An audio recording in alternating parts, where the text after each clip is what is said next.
윤서아 씨, 오늘부터 내 비서라고 했나? 나를 바라보는 남자의 눈에는 낯선 행인을 보는 듯한 무관심과 새로 온 직원을 평가하는 듯한 차가운 냉정함만이 담겨 있었다. 짙은 눈썹, 오똑한 콧날, 굳게 닫힌 입술, 내 기억 속 그 얼굴이 분명했지만 모든 것이 달랐다. 값비싼 맞춤 정장은 그의 넓은 어깨를 더욱 부각시켰고 한치의 흐트러짐 없이 뒤로 넘긴 머리카락은 권위적인 느낌을 주었다. 그리고 무엇보다 나를 담고 있는 저 눈빛은 내가 알던 그의 것이 아니었다. 내 심장이 바닥으로 곤두박질 치는 소리가 들렸다. 세상의 모든 소음이 사라지고 오직 내 귓가에서 윙윙거리는 이명만이 남았다. 나는 숨을 쉴 수가 없었다. 눈앞이 아찔하게 흔들렸다. 입을 열어 그의 이름을 부르려 했지만 목소리가 나오지 않았다. 민수 씨, 그 이름은 내 목구멍 안에서만 소리 없는 비명처럼 맴돌았다. 남자는 미동도 없이 굳어 서 있는 나를 이해할 수 없다는 듯이 미간을 살짝 찌푸렸다. 첫 출근이라 긴장한 모양인데 정신 똑바로 차리고 일하도록 나는 무능한 직원은 필요 없으니까 그는 그 말을 끝으로 내게서 시선을 거두었다. 그리고는 거대한 마호간이 책상으로 걸어가 앉아 서류에 시선을 고정했다. 마치 나는 이제 더 이상 존재하지 않는 사람인 것처럼 나는 그 자리에 못 박힌 듯 서서 그의 옆모습을 멍하니 바라보았다. 지난 1년 동안 나는 매일 밤 이 얼굴을 꿈속에서 그렸다. 웃고, 울고, 절망하며. 나는 단 하루도 이 얼굴을 잊어본 적이 없었다. 그런데 지금 그는 내 눈앞에 있었다. 대한민국에서 가장 거대한 기업 중 하나인 JK그룹의 회장이라는 이름으로. 그리고 그는 나를 전혀 알아보지 못했다. 이것은 현실이 아닐 거야. 나는 지금 너무나도 길고 너무나도 잔인한 꿈을 꾸고 있는 것이 분명했다. 내 이름은 윤서아다. 올해로 32. 그리고 나는 1년 전 남편을 잃었다. 정확히 말하면 남편이 죽은 것은 아니었다. 그는 어느 날 아침 연기처럼 사라졌다. 내가 아는 내 남편. 김민수는 세상에서 가장 따뜻하고 가장 다정한 사람이었다. 우리는 4년의 연애 끝에 결혼했고 비록 전세 보증금 대출을 갚아나가야 하는 팍팍한 현실이었지만 우리는 서로를 보며 웃었고 행복했다. 그는 작은 무역회사를 다니는 평범한 30대 직장인이었다. 퇴근길에 내가 좋아하는 분것빵을 사들고 와 서아야. 왔다 하며 현관문을 들어서던 그의 미소를 나는 아직도 생생하게 기억한다. 그는 나의 세상이었고 나의 전부였다. 하지만 1년 전 가을 우리의 결혼 기념일을 며칠 앞둔 어느 날 아침 나는 텅 빈 옆자리에서 잠을 깼다. 그는 밤새 들어오지 않았다. 나는 그가 잦은 야근으로 회사에서 잠들었을 것이라고 대수롭지 않게 생각했다. 하지만 그는 그날 저녁에도 그리고 다음 날에도 돌아오지 않았다. 그의 핸드폰은 꺼져 있었고 회사에서는 그가 며칠 전 갑자기 사표를 냈다는 믿을 수 없는 이야기만 들려왔다. 그리고 나는 우리의 작은 신혼집 식탁 위에서 그가 남긴 마지막 흔적을 발견했다. 짧은 메모 한 장. 미안하다. 나를 잊어라. 그것이 전부였다. 왜 떠나는지에 대한 설명도 어디로 가는지에 대한 암시도 없이 그는 그렇게 내 인생에서 완벽하게 증발해 버렸다. 나는 미친 사람처럼 그를 찾아 헤맸다. 경찰에 실종 신고를 했지만 성인 남성의 자발적 가출은 사건이 되지 않았다. 나는 그의 친구들에게, 그의 옛 동료들에게 연락했지만 아무도 그의 행방을 알지 못했다. 그는 처음부터 세상에 존재하지 않았던 사람처럼 모든 흔적을 지우고 사라졌다. 나는 그가 남기고 간 지옥 속에서 지난 1년을 버텨냈다. 그가 사라진 후 나는 그가 내 이름으로 거액의 사채를 빌렸다는 사실을 알게 되었다.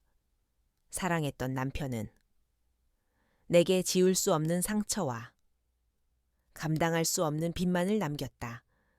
나는 신혼집을 팔고 친구 집을 전전하다. 지금은 보증금 500만 원에 월세 40만 원짜리 햇볕도 잘 들지 않는 반지하 원룸에서 살고 있다. 낮에는 식당에서 설거지를 하고 밤에는 편의점에서 아르바이트를 하며 나는 빚을 갚고 살아남기 위해 발버둥 쳤다. 하지만 나를 정말로 힘들게 한 것은 가난이 아니었다. 나를 죽어가게 만든 것은 왜?라는 답 없는 질문이었다. 내가 뭘 그렇게 잘못했던 걸까? 그가 왜 나를 떠나야만 했을까? 그는 더 이상 나를 사랑하지 않았던 걸까? 아니면 내가 알지 못하는 끔찍한 비밀이라도 있었던 걸까? 나는 매일 밤 그의 사진을 끌어안고 울었다. 그를 증오했지만 동시에 미치도록 그리워했다. 그러던 어느 날 나는 내 인생의 마지막 동아줄처럼 보이는 한 줄기 빛을 발견했다. 대한민국 최고의 기업 JK그룹, 그곳에서 회장의 개인 비서를 채용한다는 공고였다. 학력 무관, 경력 무관, 오직 성실함과 투철한 직업윤리만을 본다는 파격적인 조건. 그리고 그 연봉은 내가 평생을 벌어도 만져볼 수 없는 꿈 같은 액수였다. 나는 이것이 나에게 주어진 마지막 기회라고 생각했다. 나는 잃을 것이 없었다. 나는 며칠 밤을 새워 이력서를 다듬고 자기소개서를 썼다. 나의 절박함이 통했던 것일까? 기적적으로. 나는 서류 전형과 1차 면접, 그리고 2차 면접까지 통과했다. 그리고 오늘 나는 JK그룹 회장의 개인 비서로 첫 출근을 했다. 나는 이 일이 나의 지옥 같던 과거를 청산하고 새로운 삶을 시작하게 해줄 구원의 빛이라고 믿었다. 하지만 나는 몰랐다. 내가 찾아온 이 빛의 가장 중심에 나를 지옥으로 밀어넣었던 바로 그 어둠이 기다리고 있을 줄이야. 그는 내 남편 김민수의 얼굴을 한 JK그룹의 회장 강태준이었다. 나는 그의 사무실에서 어떻게 빠져나왔는지 기억이 나지 않는다. 정신을 차렸을 때 나는 텅 빈 복도에 서서 가쁜 숨을 몰아쉬고 있었다. 방금 전의 일이 꿈이 아니었다는 것을 증명하듯 그의 차가운 목소리가 귓가에 맴돌았다. 나는 무능한 직원은 필요 없으니까. 심장이 갈기갈기 찢어지는 것 같았다. 저 사람은 누구일까? 내 남편 민수 씨와 똑같이 생긴 다른 사람인 걸까? 아니면 그가 정말 내 남편이라면 왜 나를 기억하지 못하는 걸까? 사고라도 당해서. 기억을 잃어버린 걸까? 아니, 그의 눈빛은 기억을 잃은 사람의 텅 빈 눈빛이 아니었다. 그의 눈빛은 나를 분명히 알지만 모르는 척하는 사람의 차갑고 의도적인 외면이었다. 왜 지난 1년간 나를 괴롭혔던 그 질문이 이제는 비교도 할 수 없는 거대한 모습으로 나를 집어삼키고 있었다. 나는 도망쳐야 했다. 당장 이 건물을, 이 미친 상황을 벗어나야만 했다. 하지만 내 발은 움직이지 않았다. 나는 도망칠 수 없었다. 나는 진실을 알아야만 했다. 이 남자가 누구인지, 지난 1년간, 그에게 무슨 일이 있었던 것인지, 그리고 그가 왜 나를 버렸는지 나는 떨리는 손으로 옷매무새를 가다듬었다. 그리고 눈물을 삼켰다. 지금은 울 때가 아니었다. 나는 다시 그 지옥의 문과도 같은 회장실의 문고리를 잡았다. 이제 나는 더 이상 그의 아내 윤서아가 아니었다. 나는 오늘부터 JK그룹 강태준 회장의 새로운 비서, 윤서아다. 나는 이 자리에서 나의 방식으로 지난 1년간의 잃어버린 진실을 반드시 찾아내고야 말 것이다. JK그룹의 회장실, 그 거대하고 차가운 공간에서 보낸 첫날은 마치 현실이 아닌 악몽 속을 헤매는 것 같았다. 나는 로봇처럼 지시받은 일들을 처리했다. 일정을 정리하고 전화를 받고 커피를 내렸다. 내 앞에 그 남자, 강태준은 정말로 나를 기억하지 못하는 사람처럼 혹은 완벽하게 모르는 사람인 척 나에게 단 한 번의 개인적인 시선도 주지 않았다. 나는 그의 모든 것을 관찰했다. 목소리, 말투, 걸음걸이, 서류를 넘기는 손짓까지 모든 것이 내가 알던 김민수와 닮아 있었지만 동시에 모든 것이 달랐다. 그에게서는. 내가 사랑했던 그 남자의 따뜻함과 다정함 대신 사람을 얼어붙게 만드는 냉정함과 오만함만이 느껴졌다. 퇴근 시간이 되어 그 지옥 같은 사무실을 빠져나왔을 때 나는 거의 탈진 상태였다. 나는 비틀거리는 걸음으로 나의 유일한 안식처인 반지하 원룸으로 돌아왔다. 문을 열자 퀴퀴한 곰팡이 냄새와 함께 지독한 외로움이 나를 덮쳤다. 나는 불도 켜지 않은 채 차가운 방바닥에 주저앉았다. 그리고 서랍 깊숙한 곳에 넣어두었던 작은 상자를 꺼냈다.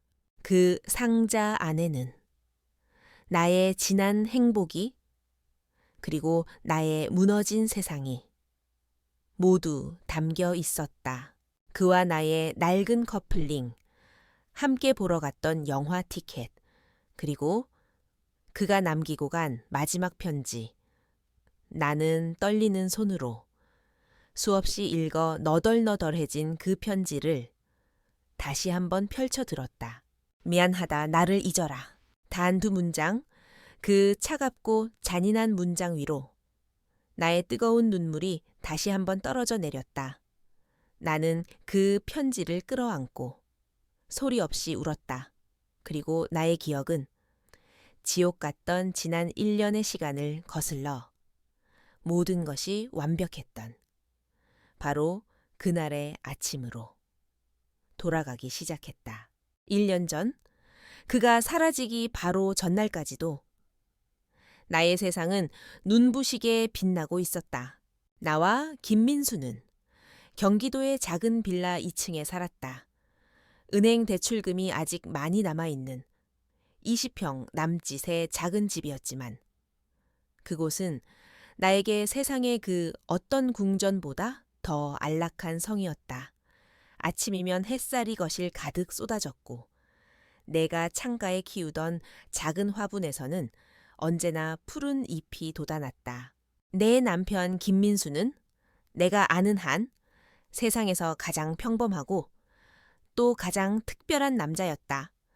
그는 작은 무역회사를 다니는 성실한 회사원이었다. 매일 아침 7시면 어김없이 일어나 서투른 솜씨로 커피를 내렸고 출근길에는 늘 내 뺨에 입을 맞추며 사랑해. 오늘 하루도 힘내자 라고 속삭여 주었다. 그는 가끔 철없는 소년 같았다. 썰렁한 아재 개그를 하고는. 나 혼자 웃을 때까지 끈질기게 나를 간지럽혔다. 주말이면 소파에 누워 함께 B급 코미디 영화를 보며 어린애처럼 소리내어 웃었다.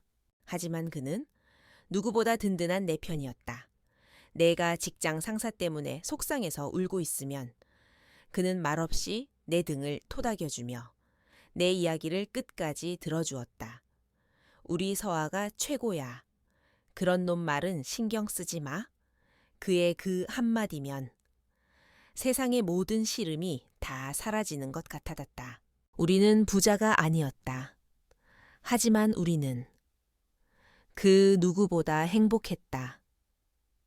나는 그와의 이 평범하고 소박한 일상이 영원히 계속될 것이라고 믿었다. 운명의 그날 아침, 그날도 여느 때와 다름없는 평범한 아침이었다. 그는 출근 준비를 하며 넥타이를 매는데 쩔쩔매고 있었다. 나는 웃으며 다가가 그의 넥타이를 고쳐 매주었다. 그는 그런 내 임에 고맙다는 듯이 입을 맞췄다. 오늘 저녁에는 맛있는 김치찌개 끓여 놓을게. 일찍 들어와. 당연하지. 칼퇴근해서 달려올게. 사랑해. 서아야. 그는 현관문을 나서기 전 나를 힘껏 안아주었다. 그의 품에서는 언제나처럼 따뜻하고 편안한 비누 향기가 났다. 그것이 내가 기억하는 그의 마지막 모습이었다. 나는 그날 저녁 그를 위해 그가 가장 좋아하는 돼지고기 김치찌개를 끓였다. 하지만 이도 없이 8시, 10시가 되어도 그는 돌아오지 않았다. 그의 핸드폰은 꺼져 있었다. 나는 처음에는 또 야근이겠거니 대수롭지 않게 생각했다. 하지만 밤 12시가 넘어가자 불길한 예감이 엄습했다. 나는 밤을 새웠다. 다음 날 아침 나는 그의 회사에 전화를 걸었다. 하지만 수화기 너머로 들려온 대답은 내 세상을 무너뜨렸다. 김민수 씨요, 그분? 며칠 전에 이미 사표 내셨는데요. 사표. 나는 그 단어의 의미를 이해할 수 없었다. 나는 그의 책상을, 그의 서랍을 미친 사람처럼 뒤지기 시작했다. 그리고 그의 낡은 서재 책상 위, 그가 아끼던 만년필 밑에 깔려있던 작은 메모지 한 장을 발견했다. 미안하다, 나를 잊어라. 그것이 끝이었다. 나는 그 자리에 주저앉았다. 눈물도 나오지 않았다. 마치 내 영혼이 내 몸에서 빠져나가 버린 것 같았다. 그날부터 나의 지옥이 시작되었다. 나는 경찰에 실종 신고를 했다. 하지만 경찰은 냉담했다. 성인 남성이 자신의 의지로 집을 나간 것은 사건이 되지 않는다고 했다.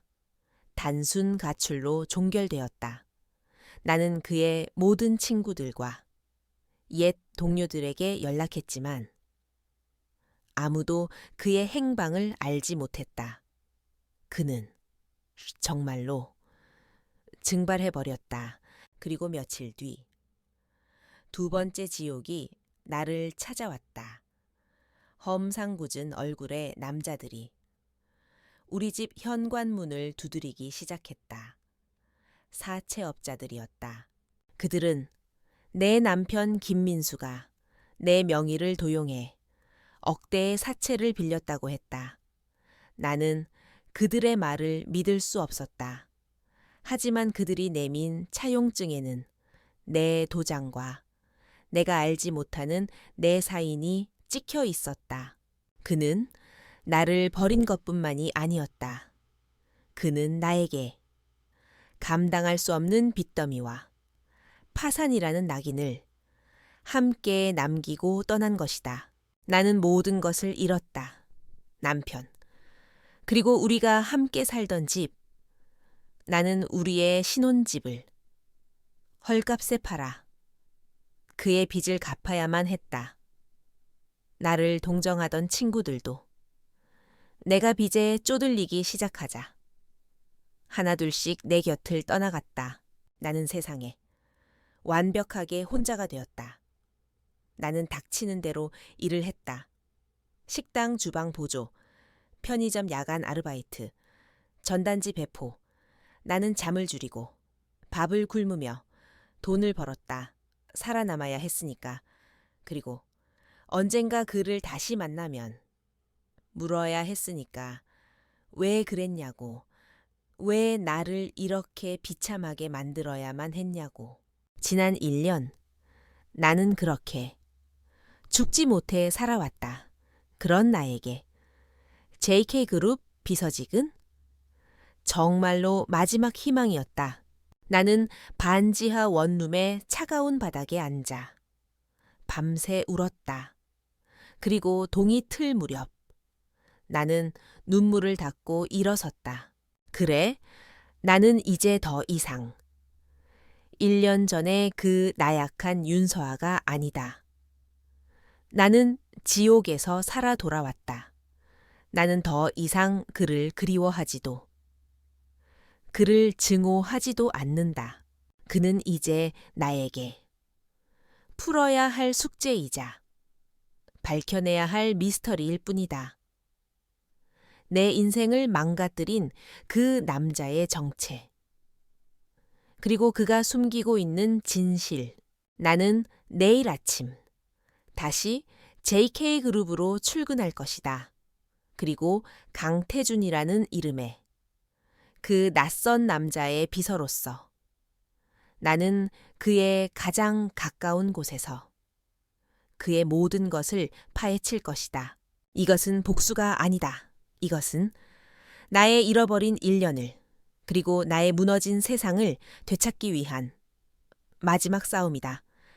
JK그룹에서의 첫날 밤 나는 곰팡 내 나는 반지하 원룸의 차가운 바닥에 누워 밤새 한숨도 자지 못했다. 천장에서는 내가 알지 못하는 윗집 사람들의 생활 소음이 끊임없이 들려왔다.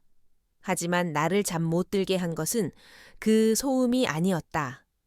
내 머릿속을 가득 채운 것은 1년 만에 마주한 내 남편의 얼굴, 그리고 그의 얼음장처럼 차가웠던 눈빛이었다. 나는 무능한 직원은 필요 없으니까. 그의 목소리가 망치처럼 내 머리를 계속해서 내리쳤다. 그에게 나는 더 이상 아내가 아니었다. 그저 오늘 처음 만난 무능해 보이는 비서일 뿐이었다. 나는 지난 1년의 시간을 되돌아보았다. 그가 나를 버리고 떠난 그날부터 오늘 그의 앞에서 초라하게 서 있던 바로 그 순간까지 그 시간들은 나에게는 살아있는 지옥 그 자체였다. 그가 사라지고 며칠 뒤 나는 우리가 함께 살던 우리의 사랑과 추억이 가득 깃든 그 빌라를 떠나야만 했다. 집안의 모든 물건들에는 그의 흔적이, 그의 그림자가 묻어 있었다. 우리가 함께 샀던 낡은 소파, 그가 나에게 선물했던 커피 머신, 잠든 내 곁에서 그가 읽던 책들. 나는 그 모든 것들을 내 손으로 직접 상자에 담아야만 했다. 그것은 단순히 이삿짐을 싸는 행위가 아니었다. 그것은 나의 지난 4년간의 결혼 생활과 나의 행복했던 과거를 내 손으로 직접 장사 지내는 끔찍한 의식이었다. 마지막으로 벽에 걸려있던 우리의 웨딩 사진을 떼어냈다. 사진 속에서 우리는 세상에서 가장 행복한 모습으로 웃고 있었다. 나는 그 사진을 차마 쓰레기 봉투에 버리지 못하고 품에 끌어안은 채 한참을 울었다. 집을 팔고 그의 빚을 갚고 나니 내 손에 남은 돈은 고작 보증금 500만 원이 전부였다. 나는 그 돈으로 지금 내가 살고 있는 이 어둡고 축축한 반지하 원룸을 구했다. 창문은 높고 작아서 햇볕은 하루에 고작 1시간 남짓. 그것도 아주 희미하게만 들어왔다. 여름에는 곰팡이와 사투를 버려야 했고 겨울에는 우풍 때문에 아무리 난방을 해도 뼛속까지 시려왔다. 나는 살아남아야 했다. 나는 닥치는 대로 일을 했다. 낮에는 식당 주방에 나가 허리가 끊어져라 그릇을 닦았다. 뜨거운 물에 손이 퉁퉁 불었고 음식물 쓰레기 냄새가 온몸에 배었다. 예전에 우아하게 컴퓨터 앞에 앉아 디자인을 하던 나의 모습은 어디에도 없었다. 밤에는 편의점 야간 아르바이트를 했다. 취객들의 시비와 물건값을 깎으려는 진상 손님들을 상대해야 했다. 텅 빈 편의점에 홀로 앉아 유통기한이 지난 폐기 삼각김밥으로 끼니를 때우는 밤이 많았다. 창밖으로 지나가는 연인들을 볼 때면 걷잡을 수 없는 외로움과 그리움이 파도처럼 밀려왔다. 나는 카운터 밑에 엎드려 소리 죽여 울었다. 나를 가장 비참하게 만든 것은 가난이 아니었다. 나를 정말로 죽고 싶게 만든 것은 바로 사람들의 시선이었다. 남편의 잠적과 사채빚. 그 소문은 생각보다 빠르게 퍼져나갔다. 나를 동정하던 친구들은 어느 순간부터 내 전화를 피하기 시작했다. 그들은 아마 내가 돈이라도 빌려달라고 할까봐 두려웠을 것이다. 혹은 불행은 전염된다고 믿었을지도 모른다. 가장 나를 아프게 한 것은 가족들이었다. 나의 친정 부모님은 내 소식을 듣고 나를 위로하기는커녕 오히려 나를 탓했다. 그러게 내가 뭘 했니 처음부터 그 녀석. 어딘가 미심쩍다고 했잖아. 네가 남자 보는 눈이 없어서. 네 인생만 망친 게 아니라 우리 집안 전체를 망신시킨 거야. 나는 완전히 철저하게 혼자가 되었다. 나는 그 지옥 속에서 매일 밤 왜? 라는 질문을 되뇌었다. 왜 그는 나를 떠났을까? 그가 나에게 보여주었던 사랑은 모두 거짓이었을까? 그 4년간의 행복한 시간들은 모두 나 혼자만의 착각이었을까? 어떤 날은 그에 대한 증오로 잠을 이룰 수 없었다. 나를 이렇게 비참하게 만든 그를 찾아내서 갈기갈기 찢어 죽이고 싶었다. 하지만 어떤 날은 그에 대한 그리움으로 베개를 끌어안고 밤을 새웠다. 혹시 그에게 무슨 끔찍한 일이 생긴 것은 아닐까? 어딘가에 갇혀서 나를 애타게 기다리고 있는 것은 아닐까? 나의 마음은 증오와 사랑, 원망과 그리움 사이를 미친 듯이 오갔다. 그러던 어느 날 나는 거의 모든 것을 포기할 뻔했다. 그날은 지독한 몸살 감기에 걸려 며칠 동안 꼼짝없이 자리에 누워있던 날이었다. 열이 펄펄 끓었고 온몸이 으스러질 듯이 아팠다. 하지만 나를 돌봐줄 사람은 아무도 없었다. 나는 차가운 방바닥에 누워 죽 한 그릇 끓여줄 사람 하나 없는 내 처지를 비관했다. 나는 서랍에서 그가 남기고 간 그 편지를 꺼내 들었다. 미안하다. 나를 잊어라. 나는 그 글자들을 보며 헛웃음을 지었다. 잊으라고 어떻게 당신은 내 세상의 전부였는데 나는 수면제를 한 움큼 손에 쥐었다. 이 모든 고통을 그냥 이렇게 끝내버리고 싶었다. 눈을 감으면 더 이상 아프지 않아도, 더 이상 외롭지 않아도 될 것 같았다. 바로 그 순간이었다. 창밖 아주 작은 틈으로 한 줄기 햇살이 비집고 들어와 내 손등을 비추었다. 그리고 그 햇살 속에서 먼지들이 반짝이며 춤을 추고 있었다. 나는 그 무의미한 먼지들의 춤을 멍하니 바라보았다. 그리고 생각했다. 아니, 나는 이렇게 죽을 수 없어. 나는 이 모든 것의 진실을 알기 전까지는 결코 죽을 수 없었다. 나는 그를 찾아내야만 했다. 그리고 내 눈을 보고 직접 대답하게 만들어야만 했다. 왜 나를 버렸는지, 왜 나를 이 지옥에 혼자 남겨두었는지. 나는 그날 손에 쥐었던 수면제를 변기통에 털어버렸다. 그리고 결심했다. 더 이상 과거에 얽매여 나를 파괴하지 않겠다고. 어떻게든 다시 일어서서 내 힘으로 이 지옥에서 빠져나가겠다고. 그 결심이 나를 JK그룹으로 이끌었다. 나는 닥치는 대로 돈을 모아 낡은 중고 정장 한 벌을 사고 미용실에 가서 머리를 잘랐다. 그리고 내 인생을 건 마지막 도박을 시작했다.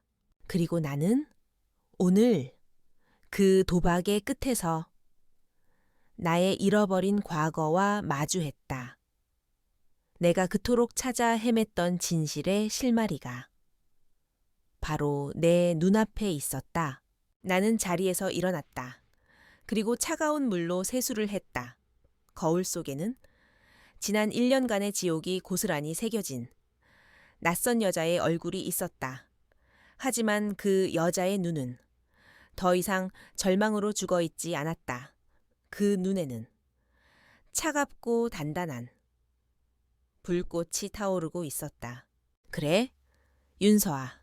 너는 지난 1년 동안 충분히 아팠고 충분히 울었다. 이제 방역의 시간이다.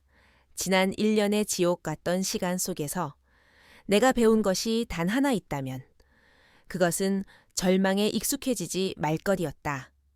나는 변기통에 수면제를 털어버린 그날 밤 이후 독하게 마음을 먹었다. 나는 살아남아야 했고 그러기 위해서는 이 시궁창 같은 현실에서 벗어날 탈출구가 필요했다. 나는 닥치는 대로 구인 사이트를 뒤지기 시작했다. 내설 것 없는 학력. 3년의 짧은 결혼 생활로 인한 경력 단절. 32살의 나에게. 세상이 허락하는 일자리는 식당 주방 보조나 마트 계산원 혹은 콜센터 상담원 같은 것들 뿐이었다. 월급은 언제나 최저 시급에 머물렀고 그 돈으로는 사채 이자를 감당하고 월세를 내기에도 벅찼다. 희망이 보이지 않았다. 나는 매일 밤 낡은 노트북 앞에서 똑같은 절망을 확인하며 한숨을 내쉬었다. 그러던 어느 날 밤이었다. 그날도 나는 수백 개의 구인 공고 속을 유령처럼 떠돌고 있었다. 그러다 내 눈을 의심하게 만드는 공고 하나를 발견했다. JK그룹 회장 비서직 채용 공고. JK그룹. 대한민국 사람이라면 누구나 아는 재계 서열 10위권 안에 드는 거대 기업. 나는 실소했다. 내가 감히 쳐다볼 수도 없는 다른 세상의 이야기였다. 나는 무심코 창을 닫으려다 공고의 세부 내용을 보고 다시 한번 놀랐다.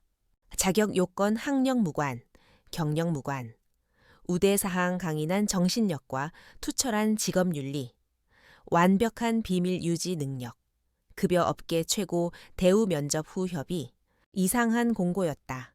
JK그룹 같은 대기업에서 그것도 회장을 직접 보좌하는 비서직을 뽑는데 학력과 경력을 보지 않는다니 강인한 정신력이나 비밀 유지 능력 같은 추상적인 조건만을 내세우고 있었다. 나는 직감했다.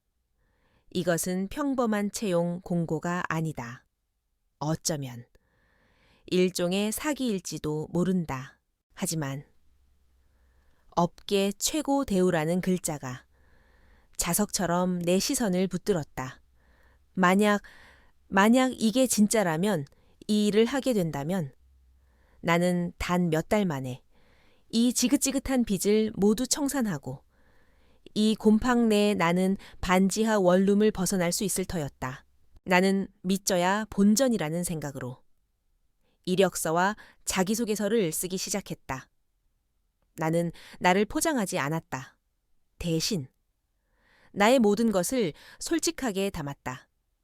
짧았던 결혼 생활과 남편의 실종, 그로 인해 떠안게 된 빚, 그리고 지난 1년간 내가 어떻게 절망과 싸우며 살아남았는지에 대해 나는 나의 불행을 무기로 삼았다. 저는 모든 것을 잃어본 사람입니다. 그래서 더 이상 잃을 것이 두렵지 않습니다. 저는 누구보다 강인한 정신력을 가지고 있으며 저에게 새로운 기회를 주는 회사에 제 모든 것을 바쳐 충성할 준비가 되어 있습니다. 나는 그렇게 내 인생을 건 마지막 도박을 던졌다. 그리고 며칠 뒤 내 메일함에는 내가 꿈에도 상상하지 못했던 제목의 메일이 도착해 있었다. JK그룹 비서실 1차 서류 전형 합격 안내. 나는 내 눈을 몇 번이고 비볐다. 합격. 내가 말도 안 돼? 하지만 그것은 현실이었다. 나는 기쁨보다 오히려 더 큰 불안감과 의혹에 휩싸였다. 도대체 왜 수만 명의 지원자들 중에서 왜 하필 나를? 의문은 꼬리에 꼬리를 물었지만 나는 멈출 수 없었다. 1차 면접, 그리고 2차 면접. 나는 마치 누군가에게 이끌리듯 다음 단계로 나아갔다. 면접은 기이했다. 1차 면접은 인사팀에서 진행되었는데 그들은 나의 업무 능력에 대해서는 거의 묻지 않았다. 대신 나의 사적인 부분들을 집요하게 파고들었다. 윤서아 씨는 남편분께서 실종되신 후 지난 1년간 아주 힘든 시간을 보내셨군요. 그 빚은 아직 많이 남아 있습니까, 혹시? 남편분을 아직도 기다리고 계십니까? 나는 마치 취조를 받는 범죄자처럼 내 상처를 헤집는 질문들에 대답해야만 했다. 불쾌했지만 나는 솔직하게 모든 것을 털어놓았다. 이제 나에게는 숨길 수치심도 지켜야 할 자존심도 남아있지 않았으니까 2차 최종 면접은 비서실장이 직접 진행했다. 그는 희끗희끗한 머리에 날카로운 눈매를 가진 60대 노인이었다. 그는 나를 꿰뚫어 보는 듯한 눈으로 단 하나의 질문만을 던졌다. 윤서아 씨, 만약 우리가 당신에게 이 자리를 준다면 당신은 우리 회사를 위해 무엇을 버릴 수 있습니까? 나는 잠시 망설였다. 그리고 내 마음 가장 깊은 곳에 있는 진심을 꺼내어 대답했다. 저는 이미 모든 것을 버린 사람입니다. 그래서 버릴 것이 더는 남아있지 않습니다. 하지만 만약 저에게 새로운 삶의 기회를 주신다면 저의 과거와 저 자신을 기꺼이 버릴 수 있습니다. 내 대답에 비서실장의 입가에 희미한 미소가 스쳐 지나갔다. 면접 내내 나는 이상한 기분에 사로잡혔다. 마치 보이지 않는 곳에서 누군가가 나를 지켜보고 있는 듯한 느낌, 면접관들의 모든 질문들이 사실은 그 누군가가 미리 써준 각본처럼 너무나도 정확하게 나의 가장 아픈 곳을 찌르고 있었다. 나는 이 모든 것이 나를 시험하기 위해 정교하게 짜인 하나의 거대한 연극처럼 느껴졌다. 나는 당연히 최종 면접에서 떨어졌을 것이라고 생각했다. 하지만 며칠 뒤 나는 내 인생을 바꿀 한 통의 전화를 받았다. 축하합니다. 윤서아 씨, JK그룹 강태준 회장님의 개인 비서로 최종 합격하셨습니다. 나는 수화기를 든 채 그 자리에 주저앉아 아이처럼 엉엉 울었다. 지난 1년간의 모든 서름과 고통이 그 한 통의 전화로 모두 씻겨나가는 것 같았다. 드디어 나의 지옥에도 끝이 보이는구나. 나는 출근 전 며칠 동안 새로운 삶을 준비했다. 나는 모아두었던 돈을 털어 허름한 중고 정장 한 벌을 사고 미용실에 가서 1년 넘게 방치해 두었던 머리를 단정하게 잘랐다. 그리고 낡은 구두를 밤새도록 닦고 또 닦았다. 첫 출근 전날 밤 나는 내 작은 반지하 원룸의 거울 앞에 섰다. 거울 속에는 내가 알지 못하는 낯선 여자가 서 있었다. 지난 1년간의 고통이 얼굴에 그대로 새겨져 있었지만 그 눈만큼은 이전과는 다르게 아주 희미한 희망의 빛으로 반짝이고 있었다. 나는 몰랐다.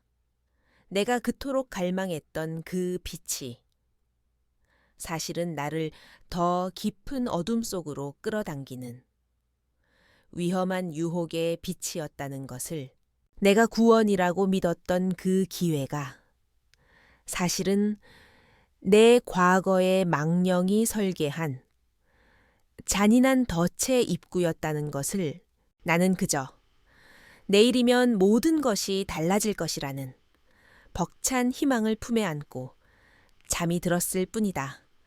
내 인생의 가장 끔찍한 악몽이 바로 내일 아침 나를 기다리고 있다는 사실은 꿈에도 모른 채 JK그룹 회장 비서로서의 나의 첫 주는 살아있는 지옥 그 자체였다.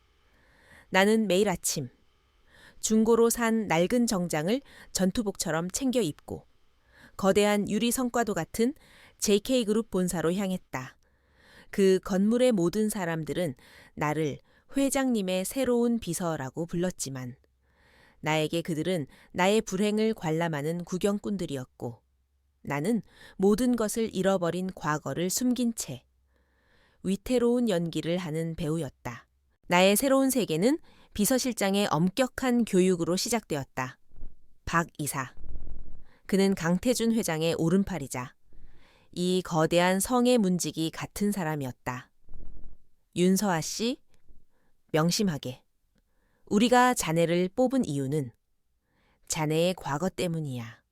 모든 것을 잃어본 사람은 더 이상 잃을 것이 두렵지 않기에 배신을 하지 않지. 그의 말은 나의 상처를 위로하는 듯 했지만 실은 잔인한 경고였다. 그는 내 모든 것을 알고 있었다. 회장님은 극도로 예민하신 분일세. 사적인 대화는 절대 금물이야. 회장님의 기분이나 생각을 섣불리 예측하려 하지 마. 자네는 그저 그림자처럼 회장님께서 필요로 하시기 전에 모든 것을 완벽하게 준비해두기만 하면 돼. 보이지 않지만 언제나 그 자리에 있는 사람. 그것이 비서의 역할이야. 나의 새로운 자리는 거대한 회장실 문 바로 앞.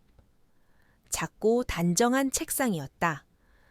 나는 그의 세계로 들어가는 모든 것을 통제하는 문직이었지만 정작 나 자신은 그와 나 사이에 놓인 두꺼운 문 하나를 넘어설 수 없었다.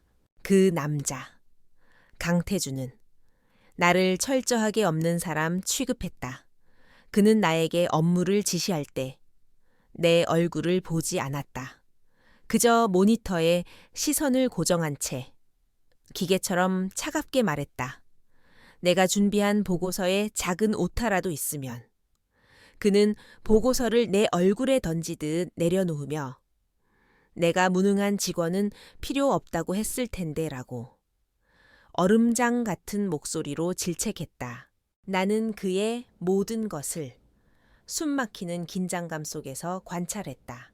스트레스를 받을 때, 무의식적으로 목덜미를 주무르는 버릇, 생각에 잠길 때, 펜으로 책상을 가볍게 두드리는 습관, 내가 알던 김민수의 그 사소한 버릇들이 강태준이라는 남자의 몸에 유령처럼 남아 있었다.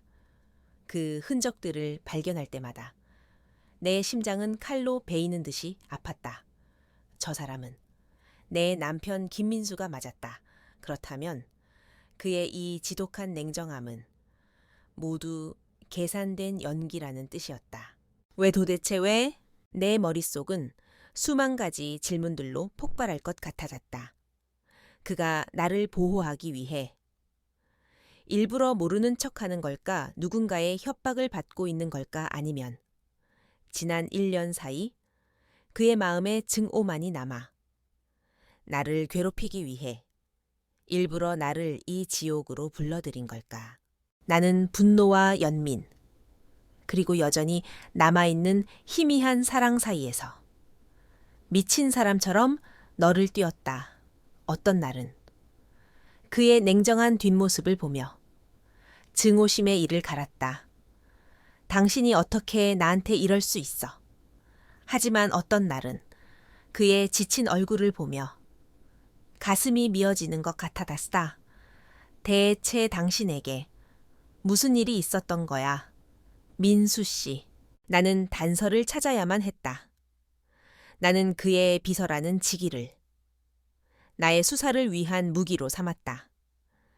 나는 그의 모든 스케줄을 꿰뚫었고 그가 만나는 모든 사람들을 기록했다. 하지만 그의 사생활은 완벽한 철옹성이었다. 그의 스케줄은 오직 회사 업무로만 채워져 있었고 그가 만나는 사람들은 모두 비즈니스 관계자들 뿐이었다. 김민수의 흔적은 어디에도 없었다. 사무실의 다른 직원들은 그를 얼음 왕자라고 불렀다. 1년 전 갑자기 선대 회장의 숨겨진 아들로 나타나 혜성처럼 회장 자리에 오른 입지전적인 인물. 하지만 피도 눈물도 없는 냉철한 경영인, 아무도 그의 과거에 대해, 그의 사생활에 대해 아는 사람이 없었다. 그는 JK그룹에게도 유령 같은 존재였다. 그러던 어느 날 나는 그의 견고한 성벽에 아주 작은 균열을 발견하게 되었다. 그날은 JK그룹의 운명이 걸린 중요한 프레젠테이션이 있는 날이었다. 아침부터 비서실 전체가 전쟁터처럼 분주했다. 그런데 발표를 불과 1시간 앞두고 끔찍한 사고가 터졌다. 회장님의 발표 자료가 담긴 USB 파일이 바이러스에 감염되어 열리지 않는 것이었다. 비서실 전체가 패닉에 빠졌다. 박 이사는 얼굴이 하얗게 질렸고 담당 직원들은 발을 동동 구르며 어쩔 줄 몰라 했다. 백업 파일은 없었다. 이대로라면 수천억 원짜리 프로젝트가 통째로 날아갈 판이었다. 나는 그 아수라장 속에서 문득 과거의 한 장면을 떠올렸다. 예전에 남편 김민수가 집에서 회사 일을 하다 컴퓨터가 고장 나 중요한 파일을 날려버린 적이 있었다. 그때 그는 내가 알지 못하는 어떤 웹하드의 임시 저장 폴더에서 기적처럼 백업 파일을 찾아냈었다. 그는 자신만의 데이터 백업 방식이 있다고 웃으며 말했었다. 설마.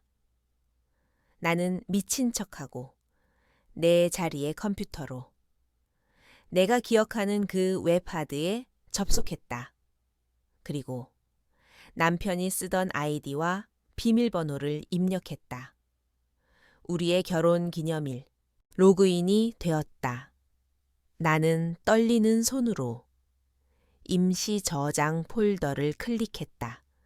그리고 그 안에서 진짜 최종 발표 자료라는 이름의 파일을 발견했다. 날짜는 바로 오늘 아침이었다. 나는 파일을 다운로드해 새로운 USB에 담았다. 그리고 회장실에 굳게 닫힌 문을 망설임 없이 두드렸다. 회장님, 안에서는 잔뜩 날이 선 그의 목소리가 들려왔다. 무슨 일이야?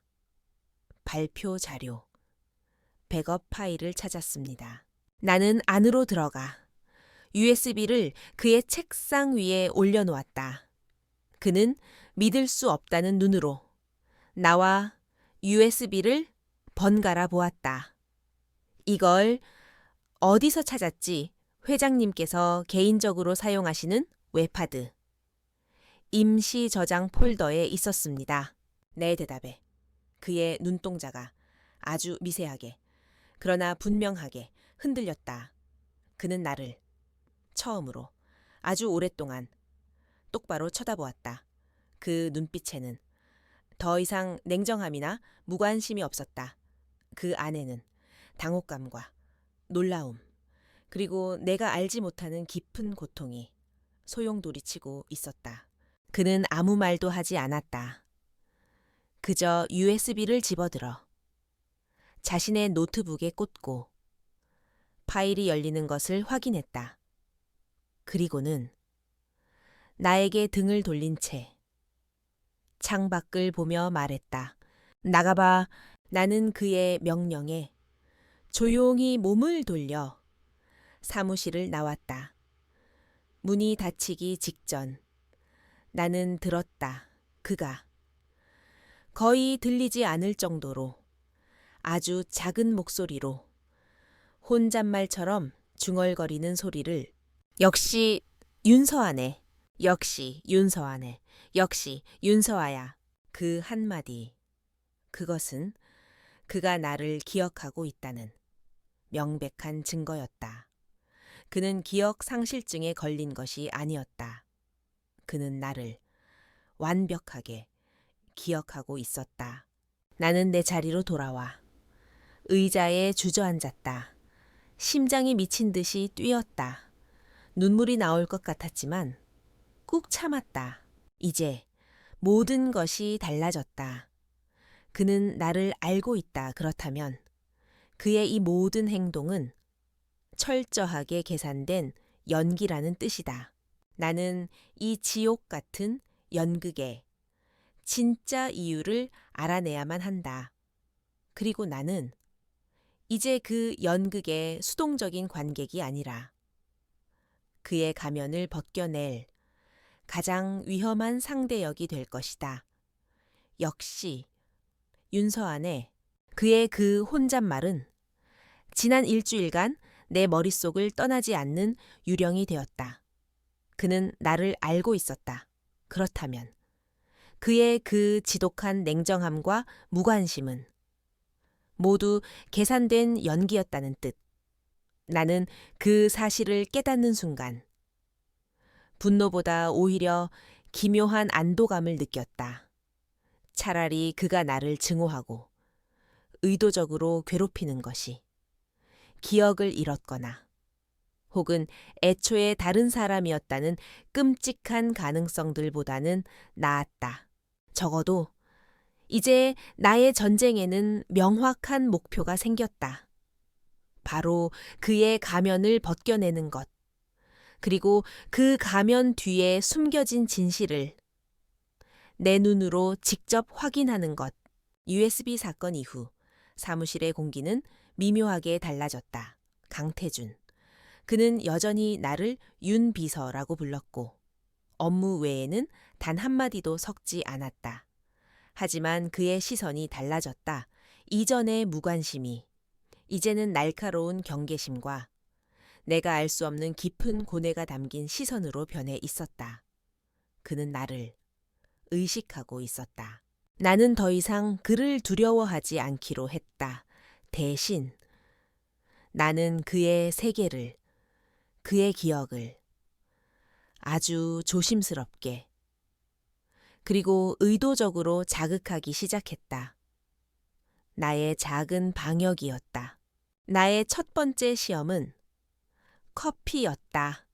그는 매일 아침 출근과 동시에 아주 쓰고 진한 에스프레소 더블 샷을 마셨다.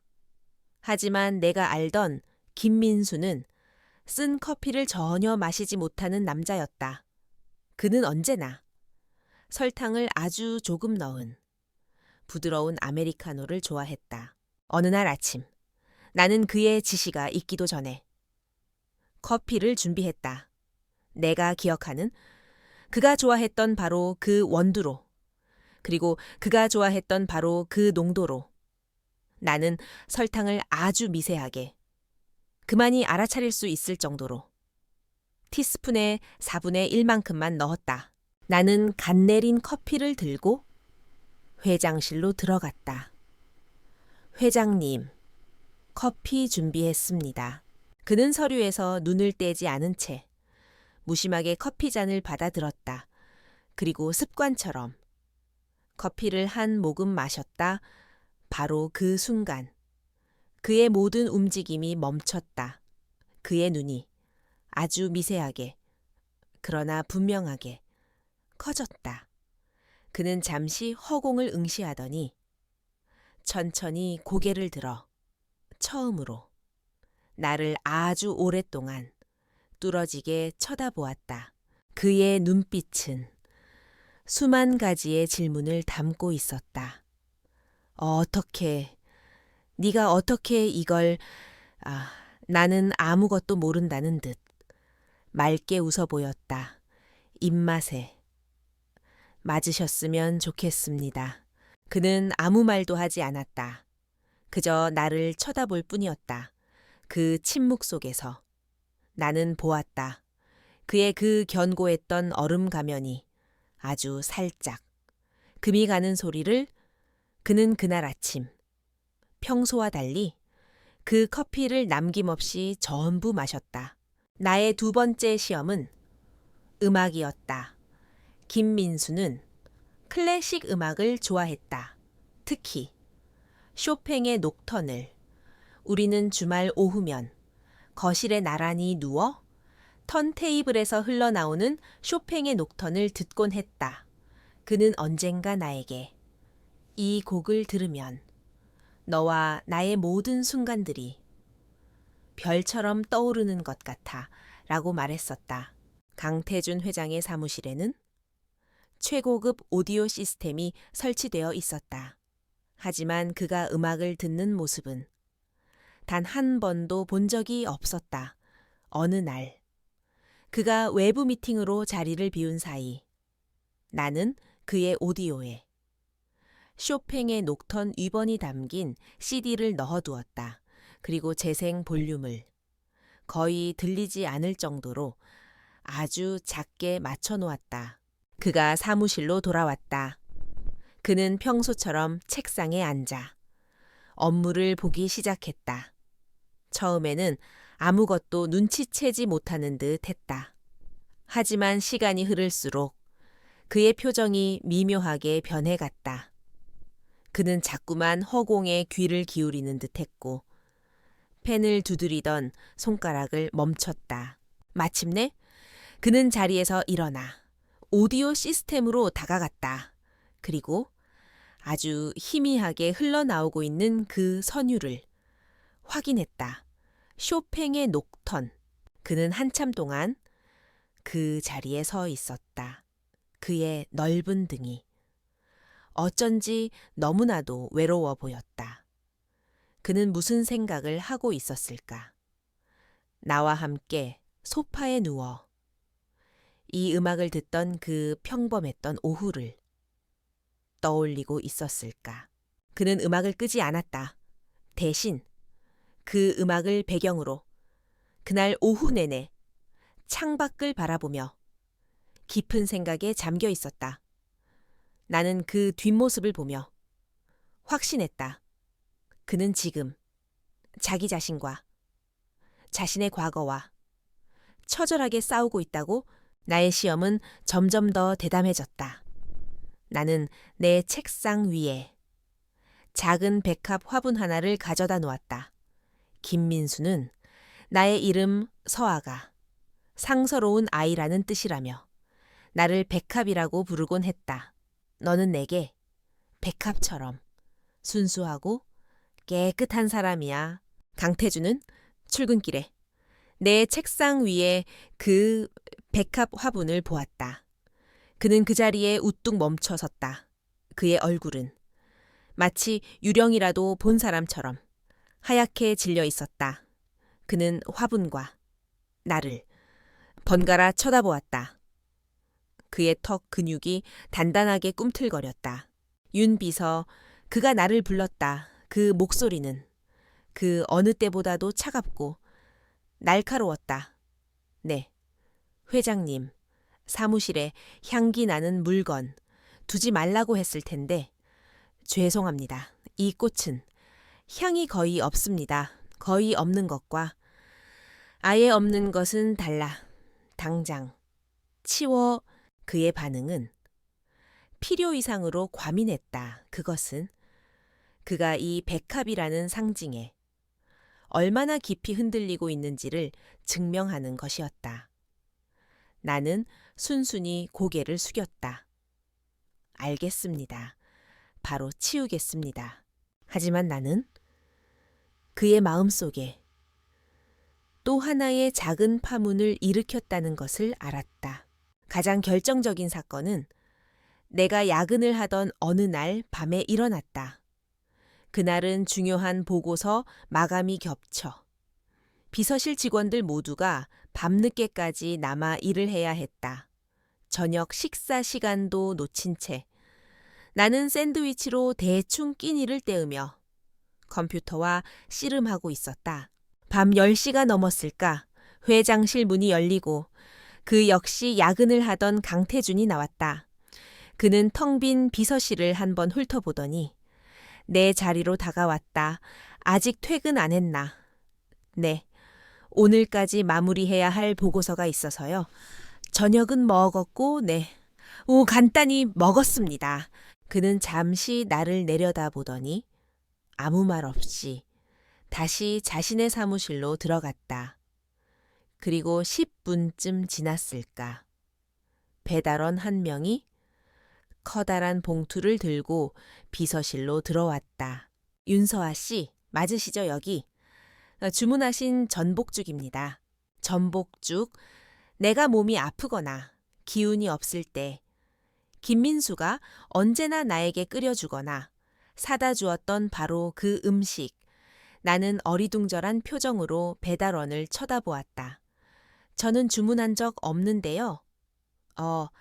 이상하네요. 익명으로. 이 자리로 배달해달라고. 이미 결제까지 다 되었는데요. 배달원은 죽을 내 책상 위에 내려놓고 사라졌다. 나는 따뜻한 온기가 남아있는 죽 그릇을 멍하니 내려다보았다. 그리고 조심스럽게 회장실 쪽을 쳐다보았다. 사무실의 불은 어느새 꺼져 있었다. 그는 이미 퇴근하고 없었다. 나는 그 죽을 눈물을 흘리며 전부 다 먹었다. 그것은 단순히 죽 한 그릇이 아니었다. 그것은 그의 차가운 가면 뒤에 숨겨진 김민수의 진심이었다. 그가 내게 보내는 미안함과 걱정의 신호였다. 나는 이제 확신했다. 그는 나를 버린 것이 아니다. 그는 나를 떠날 수밖에 없었던 것이다. 그의 이 모든 행동은 나를 지키기 위한 필사적인 몸부림일지도 모른다. 나는 더 이상 그의 과거를 파헤치는 탐정이 아니었다. 나는 이제 그를 둘러싼 견고한 성벽을 무너뜨리고 그를 그 황금 감옥에서 구해내야만 하는 그의 유일한 구원자가 되어야만 했다. 나는 결심했다. 내가 먼저 그에게 다가가겠다고. 강태준, 당신의 벽을 내가 반드시 허물어뜨리고 말겠다고. 그리고 나의 남편 김민수를 되찾아오겠다고. 전복죽에 옮기는 지난 1년간 내 마음속을 지배했던 차가운 절망을 아주 조금은 녹여주는 듯했다. 그는 나를 기억하고 있었다. 그리고 어쩌면 여전히 나를 걱정하고 있었다. 그 사실 하나만으로도 나는 다시 싸울 힘을 얻었다. 다음 날 아침, 나는 평소보다 조금 더 대담해지기로 결심했다. 나는 더 이상 그의 의도적인 외면과 냉정함 뒤에 숨어 그의 진심을 추측하는 게임을 하고 싶지 않았다. 나는 직접 그의 가면을 벗겨내기로 마음 먹었다. 나는 그가 출근하기 전 그의 사무실 책상 위 가장 잘 보이는 곳에 어젯밤의 빈죽 그릇을 올려두었다. 그리고 그 옆에 작은 메모지 하나를 놓아두었다. 죽 잘 먹었습니다. 당신이 예전에 사주던 바로 그 맛이더군요. 그리고 나는 내 자리로 돌아와 그의 반응을 기다렸다. 그가 사무실에 들어왔다. 그는 책상 위의 죽그릇과 메모지를 발견하고 그 자리에 우뚝 멈춰 섰다. 그의 넓은 등이 아주 미세하게 그러나 분명하게 굳어지는 것이 보였다. 그는 한참 동안 그 자리에 서서 움직이지 않았다. 나는 자리에서 일어나 그의 사무실로 들어갔다. 그리고 문을 닫았다. 회장님, 내 목소리에. 그가 천천히 돌아보았다. 그의 얼굴에는 이제껏 본 적 없는 깊은 고뇌와 슬픔이 뒤섞여 있었다. 그는 더 이상 냉정한 회장의 가면을 쓰고 있지 않았다. 그는 그저 길을 잃고 고통스러워하는 한 남자일 뿐이었다. 그만해요. 나는 나직이. 그러나 단호하게 말했다. 이제 그 지긋지긋한 연극. 그만하자고요. 나는 알아요. 당신. 김민수 맞잖아. 내 남편. 맞잖아요. 왜 나를 모르는 척하는 거예요? 왜 나를 이렇게 비참하게 만들어야만 했어요? 지난 1년 동안. 대체 당신에게 무슨 일이 있었던 거예요? 내 목소리는 점점 더 떨려왔다.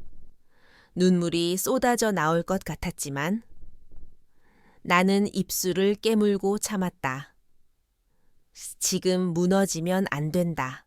그는 내 절박한 외침에 괴로운 듯이 눈을 감았다. 윤 비서. 여긴 회사야? 나가봐. 싫어요. 오늘 여기서 당신 입으로 직접 진실을 듣기 전까지는 나 한 발짝도 안 움직여요. 윤서아?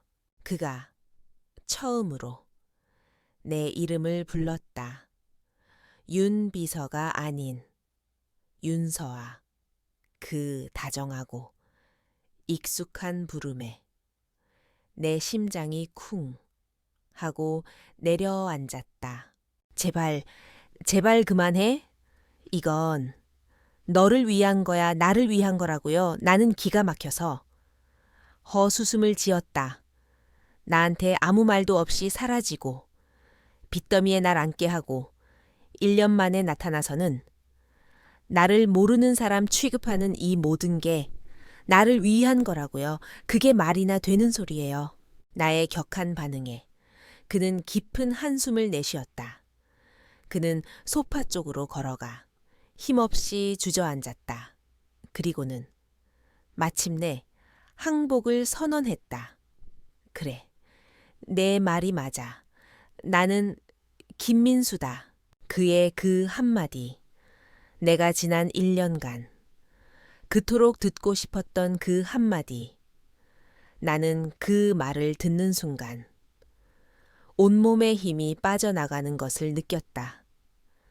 나는 벽에 몸을 기댄 채 그의 다음 말을 기다렸다. 그는 아주 오랫동안 자신의 이야기를 털어놓았다. 그것은 내가 상상했던 것보다 훨씬 더 잔인하고 슬픈 이야기였다. 나는 JK그룹 강 회장의 숨겨진 아들이다. 그의 첫 마디는 드라마에나 나올 법한 비현실적인 이야기였다.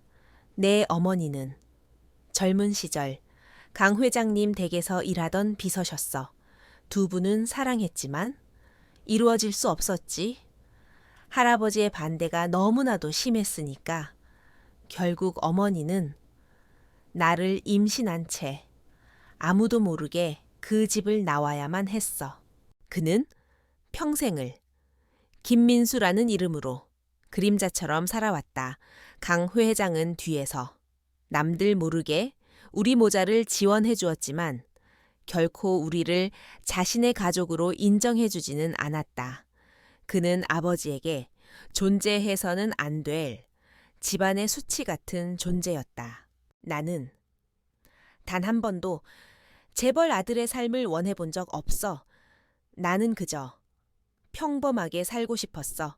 그래서 어머니가 돌아가신 후 강 회장님이 나에게 유학을 권했을 때도 나는 거절했지. 그리고 그 집안과의 모든 연을 끊고 나만의 삶을 살기로 결심했어. 그렇게 그는 김민수가 되었다. 작은 무역회사에 들어가 월급쟁이로 살았다. 그리고 그곳에서 나를 만났다.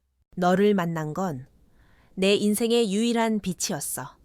서아야, 너와 함께했던 그 4년은 내 평생 처음으로 내가 진짜 나로서 살아있다고 느끼게 해준 시간이었어.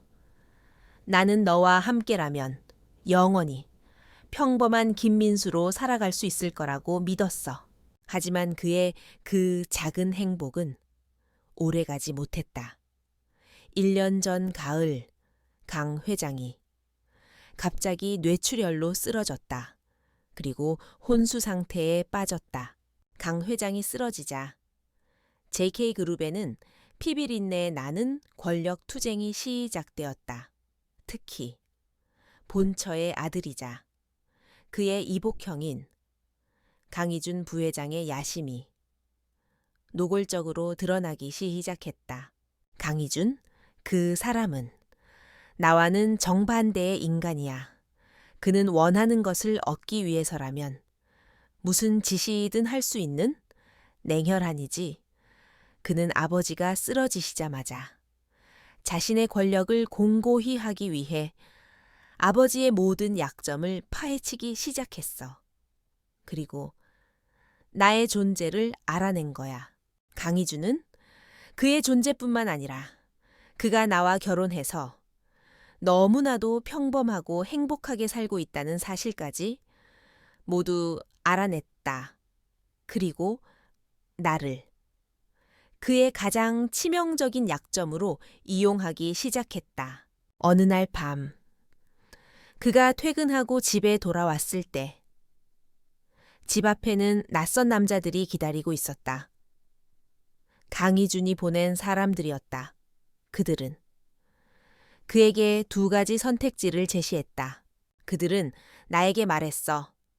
기민수로서의 삶을 깨끗하게 정리하고 죽은 사람처럼 사라진 뒤 강태준이라는 이름으로 JK그룹의 유령처럼 살아가든가 아니면 계속해서 윤서아의 남편으로 살아가다 너와 함께 이 세상에서 사라지든가. 강희준은 그를 협박했다.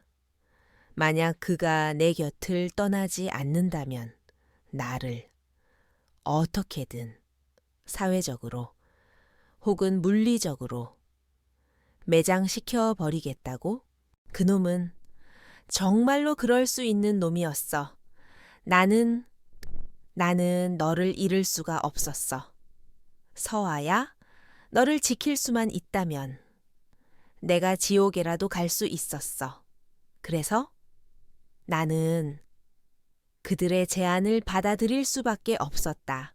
그가 남긴 빚더미, 그의 갑작스러운 잠적, 그 모든 것은 강희준이 짜놓은 각본이었다. 나를 그에게서 완벽하게 떼어놓기 위한 잔인한 연극, 나를 그를 증오하게 만들고 깨끗하게 잊게 만들기 위한 비서 채용 공고를 낸 것도 나였어.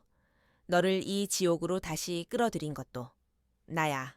나는 너 없이는 단 하루도 살 수가 없었어. 이렇게라도 네 얼굴을, 네 숨소리를 내 곁에 두고 싶었어. 내가 얼마나 이기적이고 비겁한 놈인지 알지만 어쩔 수가 없었어. 그의 긴 고백이 끝났다. 나는 울고 있었다. 그의 모든 이야기는 너무나도 비현실적이었지만 나는 그의 눈을 보고 그것이 모두 진실이라는 것을 알 수 있었다. 그의 눈에는 지난 1년간 그가 홀로 견뎌냈을 지옥 같은 고통의 시간이 고스란히 담겨 있었다. 나는 자리에서 일어나 그에게 다가갔다. 그리고 1년 만에 처음으로 그의 얼굴을 어루만졌다. 바보, 당신 정말 바보야. 왜 나한테 아무 말도 안 했어? 왜 혼자서 그 모든 짐을 다 짊어지려고 했어? 나도 당신과 함께 싸울 수 있었는데 내 말에 그의 눈에서 뜨거운 눈물 한 방울이 흘러내렸다. 그가 1년 만에 처음으로 내 앞에서 우는 모습이었다. 나는 그의 눈물을 닦아주었다. 이제 괜찮아. 나는 그의 귓가에 나직이 속삭였다. 이제 당신 혼자가 아니야. 내가 당신 곁에 있을게. 우리가 함께 이 지옥에서 빠져나가자. 그는 나를 와락 끌어안았다. 우리는 서로를 부둥켜 안고 한참 동안 아무 말도 하지 않았다. 1년이라는 시간의 벽이 우리의 눈물 속에서 서서히 허물어지고 있었다. 우리의 싸움은 아직 끝나지 않았다. 어쩌면 이제부터가 진짜 시작일지도 모른다. 하지만 나는 더 이상 두렵지 않았다.